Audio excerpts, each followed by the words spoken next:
কিছু বুঝে ওঠার আগেই বাবা তেড়ে গিয়ে নিপার পায়ে লাঠি দিয়ে আঘাত করে। নিপা লাঠির বাড়ি খেয়েও আমার দিকে অপলক দৃষ্টিতে তাকিয়েছিল, আমিও ওর দিকে তাকিয়েছিলাম।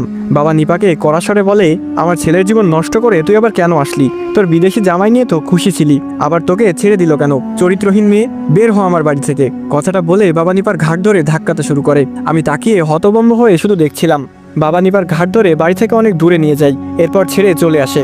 কিছুক্ষণ পর নিপার পরিবারও সেখানে এসেছিল। তারা নিপাকে মারধর করে নিয়ে যায় বাড়িতে।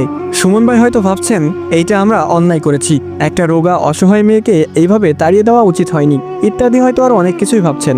ভাই, আমি আপনার উদ্দেশ্যে বলবো, আপনার ভালোবাসার মানুষ অন্য একটা পুরুষের বিছানায় যদি যায়, তার সাথে কয়েকদিন সংসার করে সতীত্ব দিয়ে দেয়, আপনি মেনে নেবেন?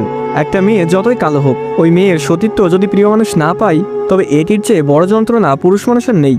হ্যাঁ ভাই, আমি আপনার সাথে সহমত। বাড়িতে আমার দিন কেটে যায় আরও কয়েকদিন। 28 দিনের মাথায় খবর আসে নিপার চাচাতো ভাই মৃত্যুবরণ করেছে। এই সময় আমি জানতে পারি গত 28 দিন কি হয়েছিল তাদের সাথে। যেহেতু আমরা মুসলিম, অবশ্যই একজনের জানাজায় যুক্ত হতে দ্বিধাবোধ করি না। আর সত্যি বলতে ব্ল্যাক ম্যাজিকের ব্যাপারে তখন আমার মাথায় কিছুই নেই। শুরুর দিন যে আমি ব্ল্যাক ম্যাজিক করেছিলাম, সেটি এক প্রকার ভুলেই গিয়েছিলাম আমি। তার চাচাতো ভাই আমাকে মারধর করলেও